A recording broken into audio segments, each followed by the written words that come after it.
안녕하세요. 하루 필수 말씀 충전 하필 큐티 조정환입니다. 오늘 함께 나눌 하나님 말씀은 민수기 13장 1절에서 20절까지 말씀입니다. 주님께서 모세에게 말씀하십니다. 너는 사람들을 보내어서 내가 이스라엘에게 준 가나안 땅을 탐지하게 하여라.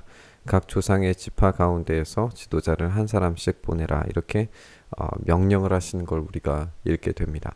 그런데 사실 이 명령의 내용을 우리가 좀 잘 생각해 봐야 할 것 같아요. 지금 시작은 이 주님께서 모세에게 명령하시는 것처럼 보이는데 우리가 신명기 1장 내용을 살펴보면 내용이 약간 다릅니다. 신명기 1장에 보면은 주 당신들의 하나님이 주신 땅이 당신들 앞에 있고 조상의 하나님이 당신들에게 말씀하신 대로 올라가서 차지하십시오. 명령이 먼저 있었죠. 이 명령이 지금 하나님께서 차지하라라고 말씀하시는 것을 우리가 읽게 되는데 두려워하지도 말고 겁내지도 말고 가서 싸워라, 정복해라 이런 명령이 먼저 주어진 것 같은데 당신들은 다 나에게 와서 이렇게 말합니다. 땅을 차지할 사람들을 먼저 보내서 우리가 올라갈 길과 우리가 쳐들어갈 성읍이 어떠한지 그 땅을 정찰해서 우리에게 보고하게 하자라고 이야기하는 게 등장을 합니다. 그러니까 이것은 이 정찰이 지금 누구의 요구냐 하면 백성들의 요구라는 것을 알게 돼요. 당신들은 다 나에게 와서라고 이야기하고 있기 때문에 이 백성들이 지도자들을 앞세워서 이 탐지할 이 정찰병들을 먼저 요구하는 것을 우리가 읽게 되죠.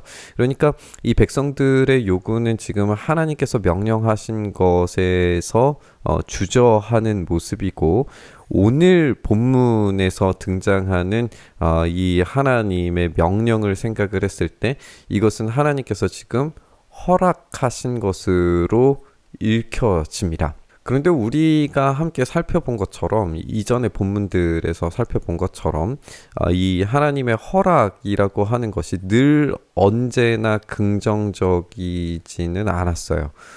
하나님께서 모세가 나 혼자서 어떻게 이 많은 백성들을 감당할 수 있습니까? 라고 이야기했을 때 백성들에게 이 장로들에게 하나님의 영을 임하게 하셔서 예언을 하게 하시지만 그때뿐이었고 백성들이 고기를 요구했는데 그것을 허락하셨지만 그 허락이 그들에게 오히려 재앙이 되었다라는 것을 우리가 살펴봤어요. 그러니까 그들의 탐욕에 대한 허락은 긍정적이지 않고 늘 언제나 심판으로 작동했다는 것을 우리가 봤었습니다. 그렇다면 오늘 지금 하나님께서 이 정탐을 허락하시는 것도 이게 긍정적으로 작동하지 않고 어떤 이 심판과 부정적인 것으로 결말이 맺어지게 되리라는 것을 이미 이제 예상할 수 있다라고 본문을 읽어볼 수 있을 것 같습니다. 모세는 주님의 분부대로 바란 광야에서 그들을 보냅니다. 그들은 모두 이스라엘 자손의 우두머리들이었어요. 근데 이 우두머리들의 이름이 우리가 민수기 1장에서 등장하는 사람들의 이름과는 다릅니다. 생각을 해볼 수 있는 건 지금 이들이 다음 세대를 책임질 그런 인물들이라는 걸 알 수가 있어요. 젊은 이들이었겠죠.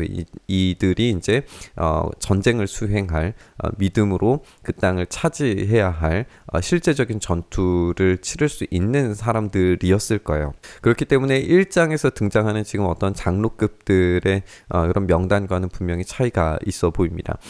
이 명단에서 우리가 이제 중요하게 살펴봐야 할 것은 이 호세아, 에브라임 지파에서 눈의 아들 호세아라고 하는 이 인물입니다. 이 명단에서 이제 르우벤 지파에 서는 사쿨의 아들 삼무하고 시몬 지파에서는 호리의 아들 사밧, 유다 지파에서는 여분네 아들 갈렙, 이사야 지파에서는 요사베 아들 이갈, 에브라임 지파에서는 눈의 아들 호세아, 베냐민 지파에서는 라브의 아들 발디, 스불론 지파에서는 소디의 아들 갓디엘, 요셉 지파 므낫세 지파에서는 수시의 아들 갓디, 단 지파에서는 그말리의 아들 암미엘이고, 아셀 지파에서는 미가엘의 아들 수둘, 납달리 지파에서는 웁시의 아들 나비, 갓 지파에서는 마기의 아들 그우엘, 이렇게 등장을 하게 됩니다. 근데 여기에서 이제 눈의 아들 호세아가 주목되는 이유는 뭐냐면, 모세가 땅을 탐지하려고 보낸 사람들의 이름이 명단이 이렇게 제시가 되고 있는데, 이 중에서 눈의 아들 호세아의 이름을 여호수아라고 그렇게 고치고 있다는 거예요. 우리가 아는 것처럼 이 여호수아는 하나님이 구원이시다라고 그렇게 이름의 뜻을 가지고 있고, 이 하나님은 구원이시다라고 하는 여호수아를 그리스어 음역으로 바꾸었을 때 예수라고 하는 이름이 된다는 걸 우리가 알고 있어요. 그러니까 지금 호세아라고 하는 이름은 그냥 구원인데, 여기에 여라고 하는 이 접두어가 붙으면서 이제 하나님께서 구원하신다라고 하는 의미가 이제 붙어지게 되는데, 이렇게 이름의 의미가 확장되는 이 인물이 이제 이 정탐꾼의 리더 역할을 하고 있는 것을 우리가 보게 되는 거예요. 그리고 이 리더가 이제 앞으로 이 1세대의 이스라엘이 모두 사라지고 난 이후에 이 정탐꾼들을 이끌었던 이 여호수아가 이제 이스라엘을 이끌, 이 전쟁을 수행할 인물이 되리라고 하는 것을 예상하게 되는, 이름이 변하는 것이 굉장히 성경에서 중요하게 다루어지는데, 여기에서도 이제 그런 의미를 가지고 있습니다. 그래서 사실 이 이야기는 굉장히 부정적으로 시작이 되는 것 같은데, 부정적인 이야기 안에 유일하게 어떤 긍정성을 가지고 있는 인물이지 않을까라는 생각이 들기도 합니다. 모세는 하나님께서 땅을 탐지하라라고 그렇게 이 명령을 하셨는데, 그 가나안 땅을 탐지하라고 보내면서 이 명령이 훨씬 더 이제 세부적으로 나뉘게 되는 것을 우리가 보게 돼요. 그래서 너희는 그 땅을 살펴보고, 이 네겝 지방과 산간 지방, 우리가 내일 한번 다시 살펴보겠지만, 이 네겝 지방과 산간 지방이라고 하는 어떤 그 땅 지리를 살펴봐야 하고, 그 땅이 어떠한지 탐지를 하고, 그 땅에 사는 백성이 강한지 약한지, 적은지 많은지를 봐야 합니다. 그리고 그들이 사는 땅이 좋은지 나쁜지, 이게 이제 반복이 되는 거고, 그들이 사는 마을들은 장막촌인지 요새화된 성읍들인지 살펴봐야 되고, 토지는 어떠한지, 기름진지 메마른지, 거기에 나무가 있는지 없는지를, 그러니까 어떤 식물들을 살펴봐야 합니다. 그러니까 지금 이 땅에 대한 탐지가 굉장히 이제 세분화되어서 자세하게 살펴보게 되는 것을 알게 돼요. 땅이 지리적 측면에서 어떠한지, 그리고 그 백성들의 어떤 모습은 어떠한지, 거기에서 자라나는 식물들 우리가 어떻게 얻을 수 있는지, 이런 것들을 이제 살펴보게 되는 거죠. 이런 것들을 이제 자세하게 살펴보게 되는 것이 어떤 목적을 가지고 있었을까를 생각을 해보게 되는 것 같습니다. 하나님은 이 목적이 예배자로, 그리고 약속의 성취를 위해서 이 땅을 차지하도록 계속해서 명령해 오셨어요. 그 땅에 들어가면 어떻게 예배해야 하고, 그 땅에 들어가면 어떻게 살아야 하고, 그 땅에 들어가면 어떠한 거룩한 삶을 살아야 하는지에 대해서 이야기하셨습니다.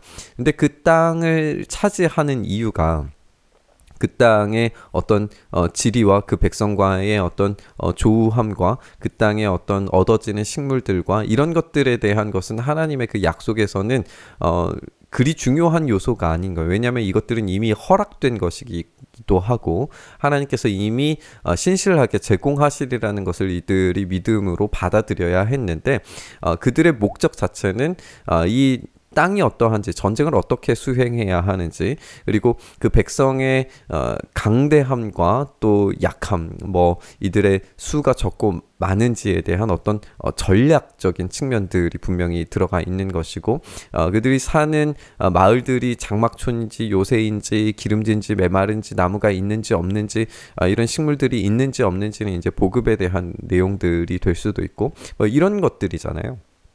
그러니까 여기에서 이 목적 자체는 어떤 예배나 약속을 위한 그것이 수행되기 위한 것보다는 오로지 이제 피해를 줄일 수 있는 어떤 전략과 관련되어져 있는 것 같은 느낌이 드는 겁니다.